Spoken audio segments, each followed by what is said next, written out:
ಎಲ್ಲರಿಗೂ ಯೇಸು ಕ್ರಿಸ್ತನ ಅತಿ ಪರಿಶುದ್ಧವಾದ ನಾಮದಲ್ಲಿ ವಂದನೆಗಳನ್ನು ಹೇಳ್ತಾ ಇದ್ದೀನಿ. ನಮಗೆ ಮತ್ತೊಂದು ಪ್ರಶ್ನೆ ಎದುರಾಗಿದೆ. ಆ ಪ್ರಶ್ನೆ ಏನಂತಂದರೆ, ಬೈಬಿಲ್ಗೆ ಸಮಾನವಾದ ವಾಕ್ಯಗಳು ಬೇರೆ ಇತರ ಗ್ರಂಥಗಳಲ್ಲಿಯೂ ಕೂಡ ಇದಾವೆ ಅಲ್ಲವೇ? ಹಾಗಿರುವಾಗ ಯೇಸು ಕ್ರಿಸ್ತನನ್ನೇ ಯಾಕೆ ನಂಬಬೇಕು? ಯೇಸು ಕ್ರಿಸ್ತನಲ್ಲಿರುವ ವಿಶೇಷತೆ ಏನು ಅನ್ನುವ ರೀತಿಯಲ್ಲಿ ಬ್ರದರ್ ಮಂಜುನಾಥ್ ರಾಣಿಬೆನ್ನೂರಿಂದ ಈ ಪ್ರಶ್ನೆಯನ್ನು ಕೇಳಿದ್ದಾರೆ. ಈ ಪ್ರಶ್ನೆ ಕೇಳೋದಕ್ಕೆ ಕಾರಣ ಏನಂತಂದರೆ, ಕಳೆದ ವಿಡಿಯೋದಲ್ಲಿ ನಾನು ಯೇಸು ಸ್ವಾಮಿ ಹೇಳಿರುವಂತಹ ಮಾತನ್ನು ನಾನು ಅವರಿಗೆ ತೋರಿಸಿ ವಿವರಣೆಯನ್ನು ಕೊಟ್ಟಿದ್ದೆ. ಯೇಸು ಸ್ವಾಮಿ ಹೇಳಿರುವಂತಹ ಮಾತು ಏನಂತಂದರೆ, ಯೋಹಾನ ಸುವಾರ್ತೆ 14ನೇ ಅಧ್ಯಾಯ 6ನೇ ವಚನದಲ್ಲಿ ಅವರು ಹೀಗೆ ಹೇಳ್ತಾರೆ, ನಾನೇ ಮಾರ್ಗವೂ ಸತ್ಯವೂ ಜೀವವೂ ಆಗಿದ್ದೇನೆ, ನನ್ನ ಹೊರತು ತಂದೆಯ ಬಳಿಗೆ ಯಾರೂ ಬರುವುದಿಲ್ಲ ಅನ್ನುವಂತಹ ಮಾತನ್ನು ತೋರಿಸಿ ನಾನು ವಿವರಣೆಯನ್ನು ಕೊಟ್ಟಿದ್ದೀನಿ. ಅದನ್ನು ನೋಡಿದಂತಹ ಬ್ರದರು ಈ ರೀತಿಯಾಗಿ ಪ್ರಶ್ನೆಯನ್ನು ಕೇಳಿದ್ದಾರೆ. ಅದು ಕೂಡ ಭಗವದ್ಗೀತೆಯಲ್ಲಿರುವಂತಹ ಕೆಲವೊಂದು ವಾಕ್ಯಗಳನ್ನು ತೋರಿಸಿ ಅವರು ಈ ಪ್ರಶ್ನೆಯನ್ನು ಕೇಳಿದ್ದಾರೆ. ಹಾಗಿರುವಾಗ ನಾವು ಮೊದಲಿಗೆ ಭಗವದ್ಗೀತೆಯಲ್ಲಿ ಏನಿದೆ ಮತ್ತು ಬೈಬಿಲಲ್ಲಿ ಏನಿದೆ ಇವೆರಡನ್ನ ನೋಡಿ, ಹೀಗಿರುವಾಗ ಯೇಸು ಸ್ವಾಮಿಯ ವಿಶೇಷತೆ ಏನನ್ನೋದನ್ನು ಕೂಡ ನಾವು ಈಗ ಅರ್ಥ ಮಾಡಿಕೊಳ್ಳೋದಕ್ಕೆ ನಾವು ಪ್ರಯತ್ನ ಮಾಡೋಣ. ಮೊದಲು ಭಗವದ್ಗೀತೆಯ ಕೆಲವೊಂದು ವಾಕ್ಯಗಳನ್ನು ನಾವು ನೋಡೋಣ. ಭಗವದ್ಗೀತೆ 7ನೇ ಅಧ್ಯಾಯ 7ನೇ ಶ್ಲೋಕ ಅಲ್ಲಿ ಏನಿದೆ ಅಂತಂದರೆ, ನನಗಿಂತ ಮೇಲಾದದು ಯಾವುದೂ ಇಲ್ಲ ಅಂತ ಶ್ರೀಕೃಷ್ಣನು ಇಲ್ಲಿ ಹೇಳ್ತಾ ಇದ್ದಾನೆ. ಅದೇ ರೀತಿಯಾಗಿ 10ನೇ ಅಧ್ಯಾಯ 8ನೇ ಶ್ಲೋಕದಲ್ಲಿ ಕೂಡ ನಾನೇ ಎಲ್ಲದರ ಮೂಲ ಅಂತ ಹೇಳ್ತಾ ಇದ್ದಾನೆ. ಹಾಗೆ 10ನೇ ಅಧ್ಯಾಯ 20ನೇ ವಚನದಲ್ಲಿ ಕೂಡ ನಾನು ಎಲ್ಲ ಜೀವಿಗಳ ಹೃದಯದಲ್ಲಿರುವ ಆತ್ಮನು ಅಂತ ಇಲ್ಲಿ ಶ್ರೀಕೃಷ್ಣನು ಹೇಳ್ತಾ ಇದ್ದಾನೆ. ಈ ವಾಕ್ಯಗಳಲ್ಲಿ ಶ್ರೀಕೃಷ್ಣನು ತನ್ನನ್ನು ಪರಮ ಸತ್ಯ ಅಂತ ಪರಿಚಯಿಸ್ಕೊಳ್ತಾ ಇದ್ದಾನೆ. ಅಷ್ಟೇ ಅಲ್ಲ, ನಾನೇ ಪರಮಾತ್ಮನು ಅಂತ ಶ್ರೀಕೃಷ್ಣ ಪರಮಾತ್ಮನು ಈ ವಾಕ್ಯಗಳ ಮುಖಾಂತರ ಹೇಳ್ತಾ ಇದ್ದಾನೆ. ನಾವೀಗ ಬೈಬಲಲ್ಲಿರುವಂತಹ ವಾಕ್ಯಗಳನ್ನು ಕೂಡ ನಾವು ನೋಡೋಣ. ಯೆಶಾಯನ ಪ್ರವಾದನೆ ಗ್ರಂಥ 45ನೇ ಅಧ್ಯಾಯ 5ನೇ ವಚನ ಇಲ್ಲಿ ಏನು ಹೇಳಲ್ಪಟ್ಟಿದೆ ಅಂತಂದರೆ, ನಾನೇ ಯೆಹೋವನು, ನನ್ನ ಹೊರತು ಬೇರೆ ದೇವರಿಲ್ಲ. ಇನ್ನೊಂದ್ಸರಿ ಓದ್ತೀನಿ ನೋಡಿ. ಯೆಶಾಯನ ಪ್ರವಾದನೆ ಗ್ರಂಥ 45ನೇ ಅಧ್ಯಾಯ 5ನೇ ವಚನ, ನಾನೇ ಯೆಹೋವನು, ನನ್ನ ಹೊರತು ಬೇರೆ ದೇವರಿಲ್ಲ. ಧರ್ಮೋಪದೇಶ ಕಾಂಡ 6ನೇ ಅಧ್ಯಾಯ 4ನೇ ವಚನ, ಇಸ್ರಾಯೇಲೇ ಕೇಳು, ನಮ್ಮ ದೇವರಾದ ಯೆಹೋವನು ಒಬ್ಬನೇ. ಇಲ್ಲಿ ಮೋಶೆ ಹೇಳ್ತಾ ಇರುವಂತಹ ಮಾತು.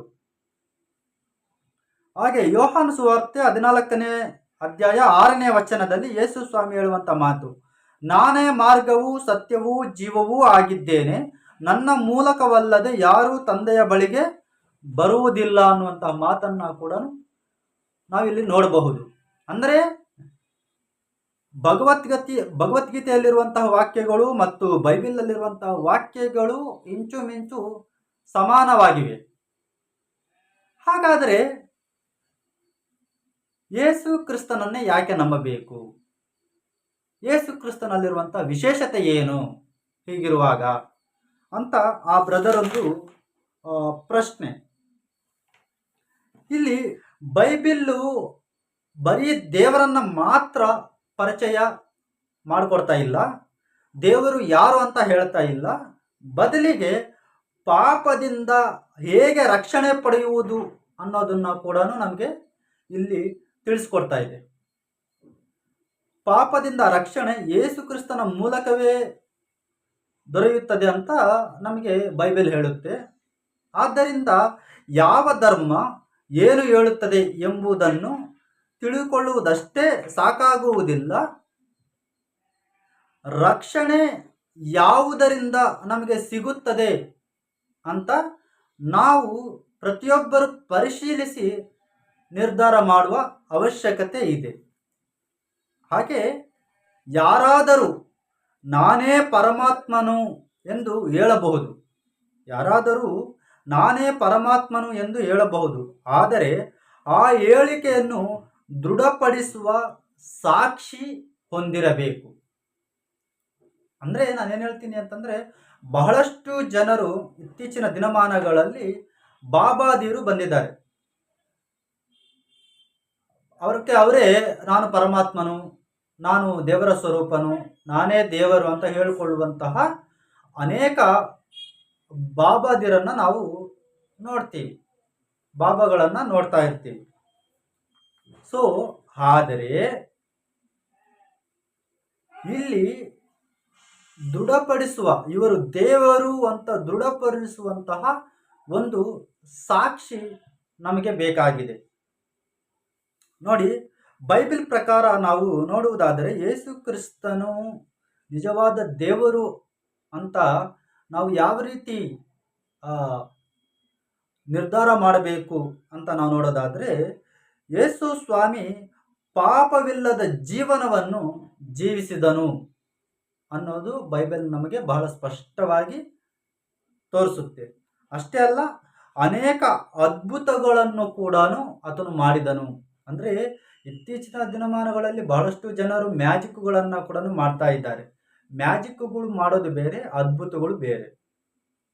ಓಕೆ, ಮ್ಯಾಜಿಕ್ಗಳು ಅಂತಂದರೆ ನಮ್ಮ ಕಣ್ಣನ್ನು ಯಾಮಾರಿಸುವಂಥದ್ದು. ಆದರೆ ಅದ್ಭುತ ಅನ್ನೋದು ಸೈನ್ಸ್ ಕೂಡ ಅದು ದೊರೆಯೋದಿಲ್ಲ. ಅದನ್ನು ಅದ್ಭುತ ಅಂತ ನಾವು ಹೇಳ್ಬಹುದು. ಅಷ್ಟೇ ಅಲ್ಲ, ಅವರು ಶಿಲುಬೆಯಲ್ಲಿ ಮರಣ ಹೊಂದಿ 3ನೇ ದಿನದಲ್ಲಿ ಪುನರುದ್ಧಾನ ಹೊಂದಿದನು. ಅರ್ಥವಾಯ್ತರ? ಈ ರೀತಿಯಾದಂತಹ ಸಾಕ್ಷಿಯನ್ನ ನಾವು ಬೈಬಲಲ್ಲಿ ಮಾತ್ರನೇ ನಾವು ನೋಡಲಿಕ್ಕೆ ಸಾಧ್ಯ. ಇದನ್ನ ಕೊರಿಂಥದವರಿಗೆ ಬರೆದ ಮೊದಲನೇ ಪತ್ರಿಕೆ 15ನೇ ಅಧ್ಯಾಯ 3ನೇ ವಚನದಿಂದ 8ನೇ ವಚನದವರೆಗೂ ನಾವು ಅಲ್ಲಿ ನೋಡಬಹುದು. ಆದ್ದರಿಂದ ಬೈಬಲ್ ಕೇವಲ ದೇವರು ಯಾರು ಎಂಬ ಪ್ರಶ್ನೆಗೆ ಉತ್ತರ ಮಾತ್ರ ಕೊಡೋದಿಲ್ಲ, ಬದಲಿಗೆ ಅದು ಮನುಷ್ಯನನ್ನು ಪಾಪದಿಂದ ಹೇಗೆ ರಕ್ಷಿಸಲ್ಪಡಬೇಕು ಎಂಬ ಪ್ರಶ್ನೆಗೆ ಉತ್ತರ ಕೂಡ ಅದು ನೀಡುತ್ತದೆ ಅನ್ನೋದನ್ನು ನಾವಿಲ್ಲಿ ತಿಳ್ಕೋಬೇಕಾಗಿದೆ. ಅಪೊಸ್ತಲರ ಕೃತ್ಯಗಳು 4ನೇ ಅಧ್ಯಾಯ 12ನೇ ವಚನದಲ್ಲಿ ನೋಡಬಹುದು. ಹಾಗೆ ತಿಮೋತಿಯನಿಗೆ ಬರೆದ ಮೊದಲನೇ ಪತ್ರಿಕೆ 2ನೇ ಅಧ್ಯಾಯ 5ನೇ ವಚನದಲ್ಲಿಯೂ ಕೂಡ ನಾವು ಇದರ ಅರ್ಥವನ್ನು ನಾವು ನೋಡಬಹುದು. ಈ ವಾಕ್ಯಗಳನ್ನು ನಾವು ನೋಡಬಹುದು. ಆದ್ದರಿಂದ ಪ್ರತಿಯೊಬ್ಬರ ಭಾವನೆಗಳ ಆಧಾರದಲ್ಲಿ ಅಲ್ಲ, ಸತ್ಯವನ್ನು ಪರಿಶೀಲಿಸಿ ನಿರ್ಧಾರ ಮಾಡಬೇಕು. ಅದೇ ರೀತಿಯಾಗಿ ಬೈಬಲ್ ಕೂಡ ಹೇಳುತ್ತೆ. ಯೋಹಾನ ಸುವಾರ್ತೆ 8ನೇ ಅಧ್ಯಾಯ 32ನೇ ವಚನದ ಪ್ರಕಾರ, ನೀವು ಸತ್ಯವನ್ನು ತಿಳ್ಕೊಳ್ಳಿರಿ, ಸತ್ಯವು ನಿಮ್ಮನ್ನು ಬಿಡುಗಡೆ ಮಾಡುವುದು ಅಂತ. ಈ ಎಲ್ಲ ವಾಕ್ಯಗಳನ್ನು ನಾವು ನೋಡುವುದಾದರೆ ಯೇಸು ಸ್ವಾಮಿಗೆ ಇರುವಂತಹ ವಿಶೇಷತೆ ನಮಗೆ ಬಹಳ ಸ್ಪಷ್ಟವಾಗಿ ಇಲ್ಲಿ ಕಾಣಿಸುತ್ತದೆ.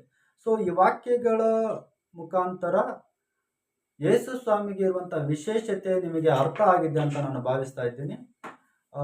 ಇದು ನಿಮಗೆ ಅರ್ಥ ಆಗಿದ್ದರೆ ಇನ್ನಷ್ಟು ಜನರಿಗೆ ಶೇರ್ ಮಾಡಿ, ಲೈಕ್ ಮಾಡಿ, ನಿಮ್ಮ ಅಭಿಪ್ರಾಯಗಳನ್ನು ಕಾಮೆಂಟಲ್ಲಿ ತಿಳಿಸಿ. Thank you.